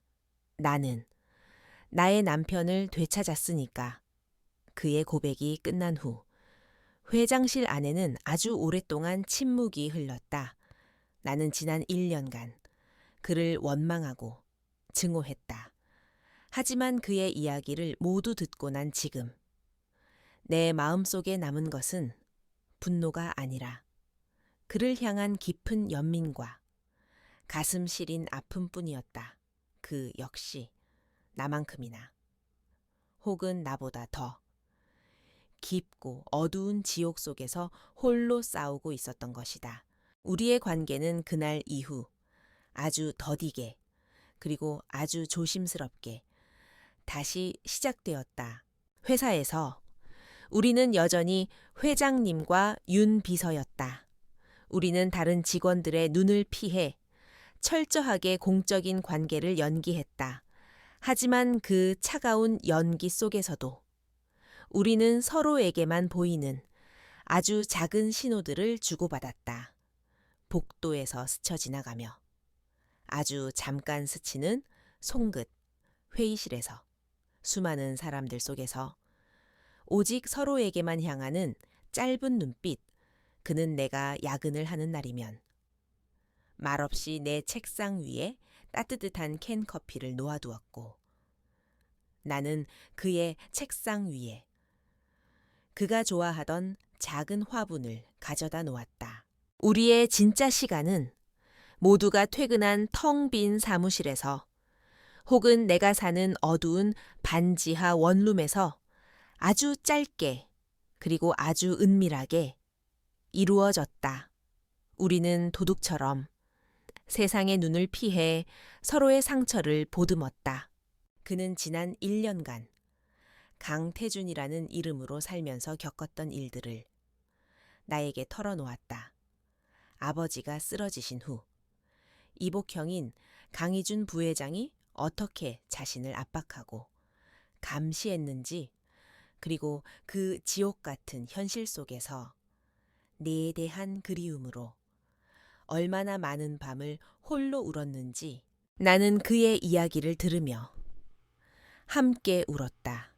그리고 그의 지친 등을 나의 작은 손으로 쓸어주었다. 힘들었지. 정말. 고생 많았어. 민수 씨, 나는 여전히 그를 회장님이 아니라 민수 씨라고 불렀다. 그 이름만이 우리 둘 사이의 진짜 관계를 증명하는 유일한 끈이었으니까 우리는 그렇게 위태로운 평화 속에서 서로의 상처를 치유하고 잃어버렸던 신뢰를 다시 쌓아가고 있었다. 하지만 그 평화는 그리 오래가지 못했다. 이복형 강희준, 바로 그 남자가 우리의 존재를 알아차리고야 만 것이다. 강희준 부회장, 그는 회사에서 신사로 통하는 남자였다. 언제나 부드러운 미소, 유머러스한 말투, 직원들을 아끼는 듯한 제스처. 하지만 나는 민수 씨의 이야기를 통해 그의 진짜 얼굴을 알고 있었다. 그의 그 부드러운 가면 뒤에는 자신의 욕망을 위해서라면 친동생마저 지옥으로 밀어 넣을 수 있는 잔인하고 냉혹한 야심이 숨어 있었다. 그는 내가 민수 씨의 비서로 들어온 첫날부터 나를 예의주시하고 있었다. 그리고 나와 민수 씨 사이에 흐르는 미묘한 기류를 짐승 같은 직감으로 알아차린 것이 분명했다. 그의 첫 번째 공격은 아주 비열하고 교묘한 방식으로 시작되었다. 회사 안에 내에 대한 악의적인 소문이 돌기 시작했다. 회장님 새로 온 비서 말이야. 윤서아, 그 여자. 도대체 정체가 무엇야 듣자 하니 이렇다 할 경력도 학력도 없다던데 어떻게 회장 비서가 됐지 뻔하지. 너 얼굴 하나 반반한 거 믿고. 회장님 꼬리친 거 아니겠어. 밤마다 회장실에서 무슨 일이 벌어지는지. 누가 알겠어. 소문은 꼬리에 꼬리를 물고 걷잡을 수 없이 퍼져나갔다. 직원들은 이제 나를 대놓고 피했다. 그들은 내 앞에서 수군거렸고 내가 지나갈 때면 경멸과 호기심이 뒤섞인 눈으로 나를 쳐다보았다. 나는 순식간에 JK그룹 전체의 공공의 적이자 요망한 불륜녀가 되어 있었다. 나는 그들의 시선을 견디는 것이 죽기보다 힘들었다. 하지만 나는 민수 씨 앞에서 애써 아무렇지 않은 척했다. 지금 그가 형과의 힘겨운 경영권 다툼으로 얼마나 힘든 시간을 보내고 있는지 잘 알고 있었기 때문이다. 나는 그의 짐이 되고 싶지 않았다. 하지만 그는 모든 것을 알고 있었다. 어느 날 밤, 그는 내 원룸으로 나를 찾아왔다. 그의 얼굴은 분노로 굳어 있었다. 왜 나한테 말 안 했어? 회사에서 도는 소문들 다 듣고 있었으면서 괜찮아요. 어차피 사실도 아닌데요. 신경 쓸 필요 없어요. 괜찮지 않아 그 모든 게 내 형 강희준이 꾸민 짓이야. 너를 흔들어서 나를 무너뜨리려는 수작이라고. 그는 주먹으로 벽을 내리쳤다. 미안하다. 또다시 나 때문에 네가 상처받는구나. 내가 너를 지켜주겠다고 약속했는데 나는 그런 그의 손을 조용히 감싸 쥐었다. 아니, 당신 때문이 아니야. 그리고 나 이제 더 이상 당하고만 있는 약한 윤서아가 아니에요. 당신이 나를 지켜주는 게 아니라 이제는 내가 당신을 지켜줄 거야. 우리 같이 싸우자. 그 비겁한 남자랑. 나의 그 말에 그는 나를 아주 깊고 뜨거운 눈으로 바라보았다. 며칠 뒤 나는 강희준 부회장과 정면으로 마주치게 되었다. 나는 회장실로 향하는 복도에서 그와 맞닥뜨렸다. 그는 나를 보더니 아주 부드럽고 신사적인 미소를 지으며 내 앞을 막아섰다. 윤서아 비서. 맞으시죠? 말씀은 많이 들었습니다. 그의 목소리는 꿀처럼 달콤했지만 그 눈은 뱀처럼 차가웠다. 동생이 사람 보는 눈이 아주 탁월한 것 같군요. 윤 비서처럼. 아름답고 사연이 많은 분을 곁에 두다니. 사연이 많은 분. 그것은 명백한 경고이자 조롱이었다. 그는 내 모든 과거를 알고 있다는 것을 과시하고 있었다. 이곳은 아주 허험한 곳입니다. 윤 비서처럼 여리고 복잡한 과거를 가진 분이 버텨내기에는 아주 힘든 곳이죠. 이건 형으로서 내 동생의 사람을 걱정해서 해주는 충고입니다. 나는 그의 그 위선적인 말에 조금도 물러서지 않았다. 나는 그의 눈을 똑바로 쳐다보며 희미하게 미소 지었다. 걱정해 주셔서 감사합니다. 부회장님, 하지만 저는 생각보다 강한 사람입니다. 그리고 제가 모시는 분은 형님의 동생이 아니라 이 회사의 회장님이시고요. 내 대답에 그의 부드러웠던 미소에 아주 잠깐 금이 가는 것을 보았다. 그날 이후 그의 공격은 더욱더 노골적이고 잔인해졌다. 그는 내가 과거에 졌던 사채업자들을 찾아냈다. 그리고 그들을 시켜 나를 다시 협박하기 시작했다. 한밤중에 내 원룸 문을 두드리고 내 직장으로 찾아와 행패를 부렸다. 내 과거를 모두 폭로해버리겠다는 협박과 함께 그리고 마침내 그는 자신의 마지막 카드를 꺼내 들었다. 그는 민수 씨를 자신의 사무실로 불렀다. 그리고 그들의 대화 내용은 박 이사를 통해 내게로 전달되었다. 태준아, 내가 너에게 마지막 기회를 주마. 그는 민수 씨의 본명인 강태준이라는 이름을 불렀다고 했다. 그 여자 윤서아를 해고해라. 그리고 내가 지금 추진하고 있는 신사업 프로젝트에서 깨끗하게 손을 떼. 그러면 네오와 그 여자의 과거를 영원히 묻어주마. 만약 내 제안을 거절한다면 나는 언론의 모든 것을 폭로할 수밖에 없다. JK그룹의 회장이 사실은 선대 회장의 숨겨진 아들이었다는 출생의 비밀, 그리고 과거를 숨긴 채 평범한 서민으로 위장 결혼 생활을 했다는 스캔들, 거기에 자신의 전 부인을 비정상적인 방법으로 비서 자리에 앉혔다는 채용, 비리 의혹까지 이 모든 것이 터지면 JK그룹의 주가가 어떻게 될 것 같은가 너는? 너의 그 하찮은 사랑 노름 때문에 아버지가 평생을 바쳐 이룩한 이 그룹 전체를 위기에 빠뜨릴 텐가? 그것은 민수 씨에게 내릴 수 있는 가장 잔인한 최후 통첩이었다. 그의 사랑과 그의 책임감 사이에서 하나를 선택하라는 그날 밤. 민수 씨는 나를 찾아오지 않았다. 나는 밤새 그를 기다렸다. 그리고 그가 어떤 선택을 할지 두려움에 떨어야만 했다.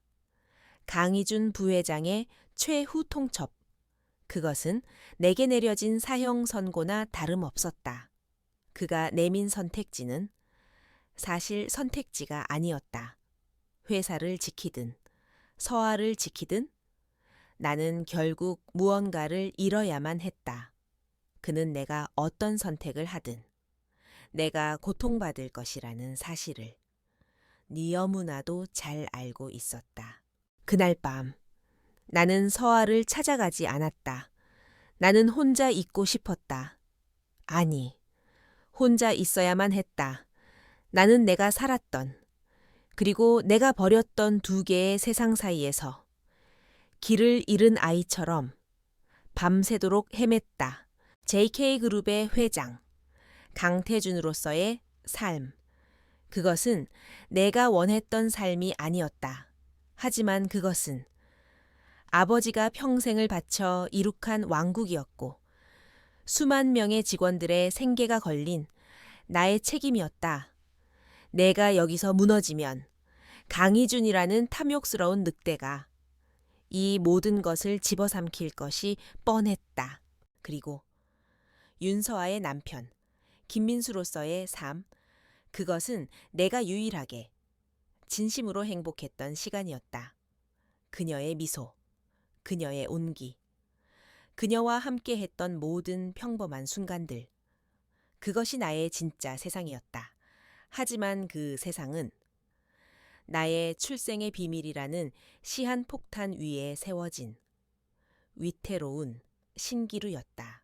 나는 서아를 다시 한번 내 욕심 때문에 위험에 빠뜨릴 수는 없었다. 강희준은. 내가 서아를 포기하지 않는다면 정말로 무슨 짓이든 할 놈이었다. 어쩌면 서아를 해고하고 내 인생에서 다시 한번 밀어내는 것이 그녀를 지키는 유일한 방법일지도 몰랐다. 1년 전 내가 그랬던 것처럼 나는 밤새도록 담배를 피우고 술을 마셨다. 그리고 동이 틀 무렵 나는 마침내 나의 마지막 선택을 내렸다. 다음 날 사무실의 공기는 살얼음판처럼 차가웠다. 서아는 평소와 다름없이 나에게 아침 일정을 브리핑했다. 하지만 그녀의 눈은 밤새 울었는지 붉게 충혈되어 있었다. 그녀 역시 지난밤 나와 똑같은 지옥 속에서 밤을 새웠을 것이다. 나는 그녀의 그 슬픈 눈을 차마 마주볼 수가 없었다. 나는 그녀가 내가 또다시 자신을 버릴 것이라고 예감하고 있을 것이라는 사실을 알았다. 오후가 되자 박 이사가 내게 다가와 작은 봉투 하나를 내밀었다. 회장님, 윤서아 비서가 방금 제출한 것입니다. 봉투 안에는 서툰 글씨로 쓰인 사직서 한 장이 들어 있었다. 사직, 사유, 개인 사정. 나는 그 글자들을 보며 심장이 멎는 것 같았다. 그녀가 나를 포기한 것이다. 내가 또다시 자신을 버리기 전에 먼저 나를 떠나기로 결심한 것이다. 그녀의 그 마지막 자존심이 내 가슴을 갈기갈기 찢어놓았다. 나는 수화기를 들었다. 그리고 박 이사에게 내 마지막 명령을 내렸다. 박 이사, 지금 당장 긴급 기자회견을 준비해주게. 네, 기자회견이라니요. 회장님, 갑자기 무슨 묻지 말고 그냥 준비해. 1시간 뒤에 본사 1층 기자회견실에서 모든 언론사에 연락하게 JK그룹의 미래가 걸린 아주 중요한 발표가 있을 거라고. 나는 전화를 끊고 자리에서 일어났다. 그리고 굳게 닫혀있던 회장실 문을 열고 밖으로 나갔다. 나는 내 책상 앞에 만견자실한 표정으로 서 있는 윤서아의 앞으로 다가갔다. 그리고 그녀의 손을 잡았다. 서아야, 나는 처음으로 회사에서 그녀의 이름을 불렀다. 나랑 같이 가줄 곳이 있어.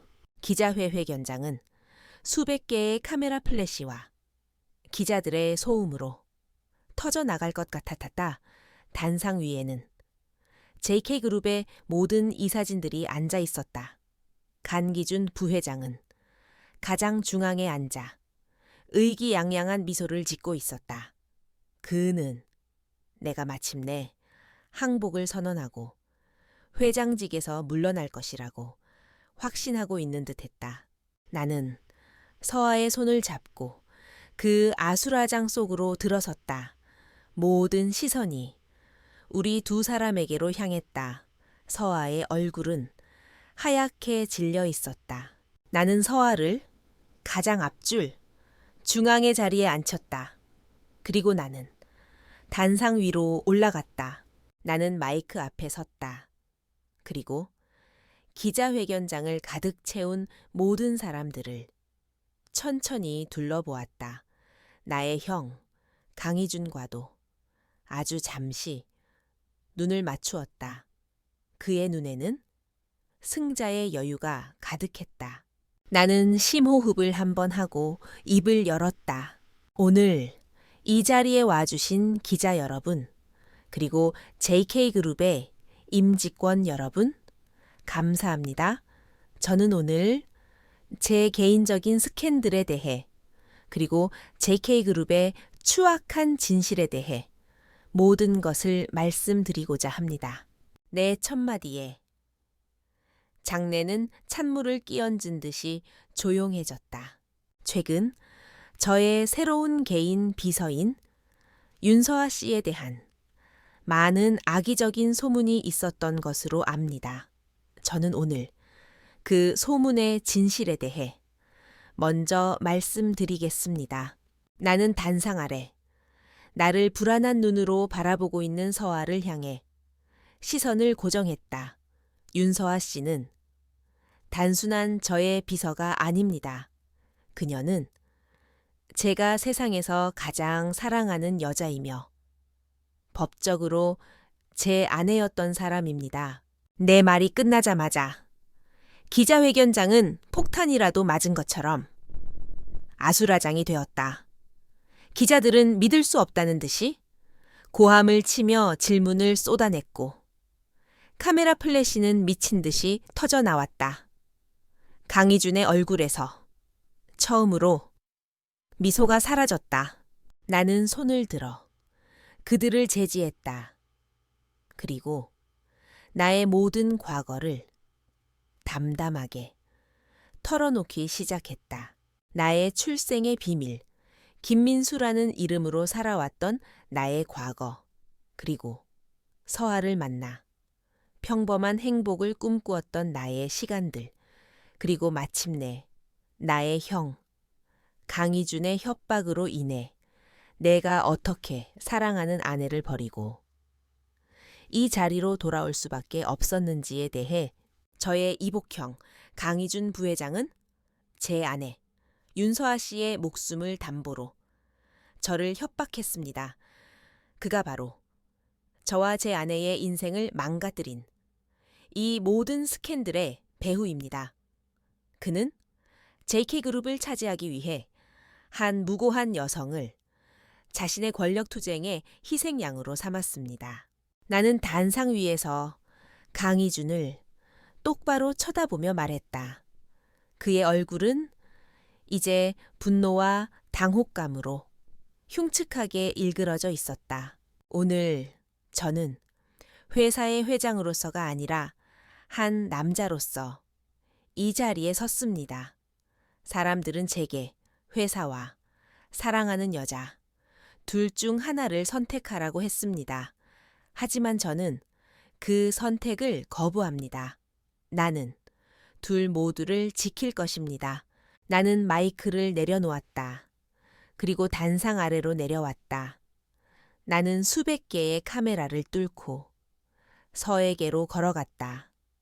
나는 그녀의 앞에 서서 모든 사람들이 보는 앞에서 손을 내밀었다. 서아야, 나와 함께 서주겠니? 서아의 눈에는 뜨거운 눈물이 흐르고 있었다. 하지만 그녀는 더 이상 1년 전에 그 나약한 여자가 아니었다. 그녀는 눈물을 닦고 자리에서 일어났다. 그리고 내 손을 아주 힘껏 마주 잡아주었다. 언제나 당신 곁에 있을게요. 나는 그녀의 손을 잡고 단상 위로 다시 올라섰다. 그리고 우리를 향해 터지는 수백 개의 카메라 플래시를 정면으로 마주 보았다. 우리의 싸움은 이제 막 시작되었다.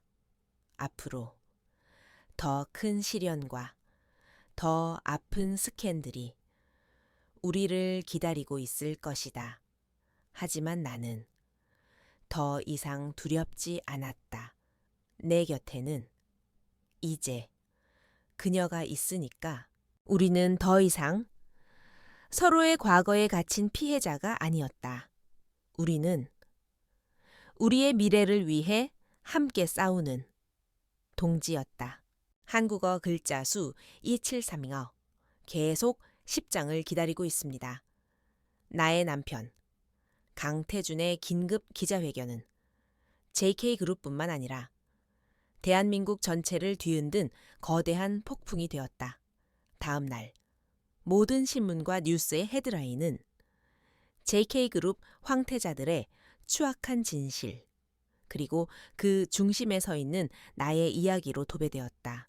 JK그룹의 주가는 폭락했고 이사진들은 분열했다. 어떤 이들은 모든 것을 솔직하게 고백한 강태준의 용기를 높이 샀고 어떤 이들은 그룹의 이미지를 실추시킨 그의 과거를 문제 삼았다. 강희준 부회장은 예상대로 모든 것이 강태준의 거짓말과 음모라고 주장하며 진흙탕 싸움을 시작했다. 그 폭풍의 한가운데에서 우리는 서로의 손을 놓지 않았다. 나는 더 이상 그의 등 뒤에 숨어 보호받는 연약한 여자가 아니었다. 나는 그의 아내이자 그의 유일한 동지로서 그와 함께 싸웠다.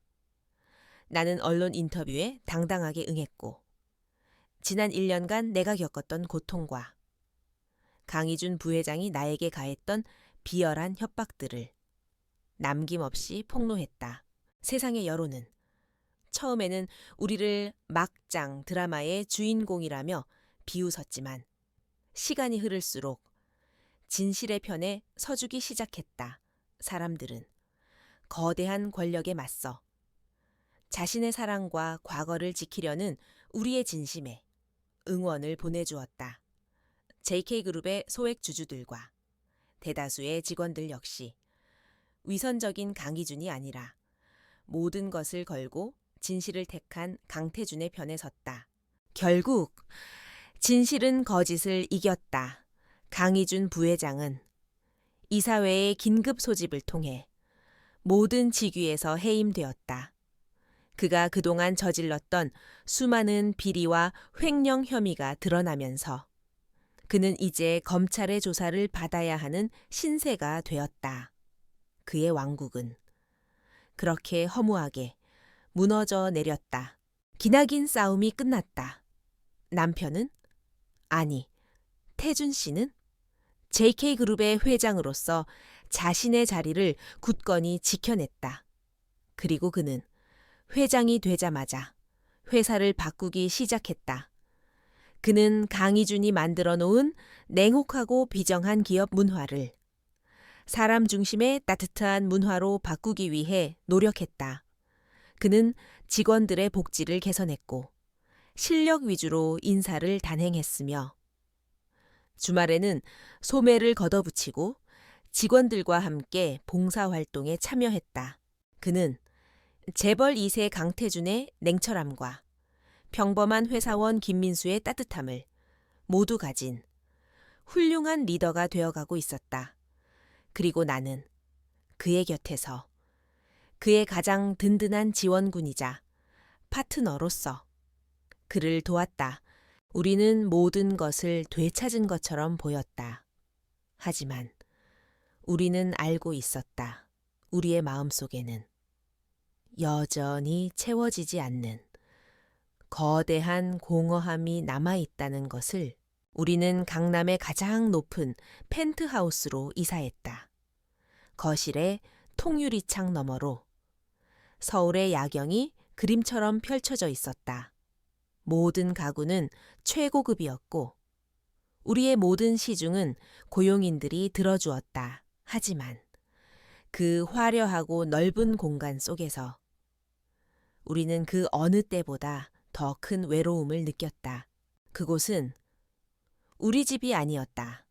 그곳은 강태준 회장과 그의 아내가 사는 차갑고 낯선 쇼룸일 뿐이었다. 우리는 그곳에서 밤마다 서로의 얼굴을 보며 우리가 잃어버린 것들을 떠올렸다. 우리가 정말로 원했던 것은 이런 것이 아니었다. 우리가 되찾고 싶었던 것은 돈이나 명예가 아니라 함께 김치찌개를 끓여 먹고 소파에 누워 썰렁한 농담을 주고받던 바로 그 평범하고 소박한 행복이었다. 어느 날 밤 그가 나에게 물었다. 서아야. 행복해. 나는 대답 대신 고개를 저었다. 그의 눈에도 나와 똑같은 대답이 쓰여 있었다. 며칠 뒤 그는 나에게 작은 열쇠 하나를 내밀었다. 진짜 우리 집으로 돌아가자. 그리고 지금 우리는 여기에 있다. 우리가 1년 전 눈물을 흘리며 떠나야만 했던 경기도의 그 작은 빌라, 물론 예전에 살던 바로 그 집은 아니었다. 하지만 비슷한 동네, 비슷한 구조에 햇살이 잘 드는 그런 집이었다. 우리는 JK그룹의 회장과 사모님이라는 무거운 갑옷을 그곳에 잠시 내려놓았다. 그는 더 이상 나를 윤 비서나 서아 씨라고 부르지 않았다. 그리고 나는 그를 회장님이 아니라 예전처럼 민수 씨라고 불렀다. 비록 그의 진짜 이름은 강태준이지만 나에게 그는 영원히 나의 다정했던 남편 김민수일 테니까 오늘 우리는 이 새로운 우리 집에서 첫 번째 저녁 식사를 준비하고 있다. 어허, 김 셰프. 간장 너무 많이 넣는 거 아니야, 쉿. 이건 나만의 황금 레시피라고. 당신은 그냥 믿고 기다리기만 하면 돼. 그는 앞치마를 두른 채 서툰 솜씨로 김치찌개를 끓이고 있다. 그 모습은 JK그룹의 카리스마 넘치는 회장이 아니라 내가 사랑했던 조금은 어설프고 따뜻한 그 남자의 모습이었다. 나는 그의 등 뒤로 다가가 그의 허리를 힘껏 끌어안았다. 그의 등은 여전히 따뜻하고 든든했다. 우리는 창가에 나란히 서서 평범한 동네의 저녁 풍경을 바라보았다. 아이들의 웃음소리, 저녁 식사를 준비하는 냄새, 우리가 지난 1년간 그토록 그리워했던 바로 그 풍경이었다. 우리는 모든 것을 잃었다가 다시 모든 것을 되찾았다. 아니, 어쩌면 우리는 잃어버렸던 것보다 훨씬 더 소중한 것을 얻었는지도 모른다. 그것은 어떤 시련 속에서도 서로의 손을 놓지 않을 것이라는 굳건한 믿음, 그리고 진정한 행복은 화려한 펜트하우스가 아니라 사랑하는 사람과 함께하는 이 소박한 저녁 식탁 위에 있다는 아주 평범한 진리였다. 사랑해, 서아야. 그가 1년 전 그날 아침처럼 내 귓가에 속삭였다. 나도 사랑해, 민수 씨. 나는 그의 어깨에 고개를 기댔다. 창밖은 어느새 따뜻한 저녁 노을로 붉게 물들고 있었다. 이곳이 바로 우리의 집이었다.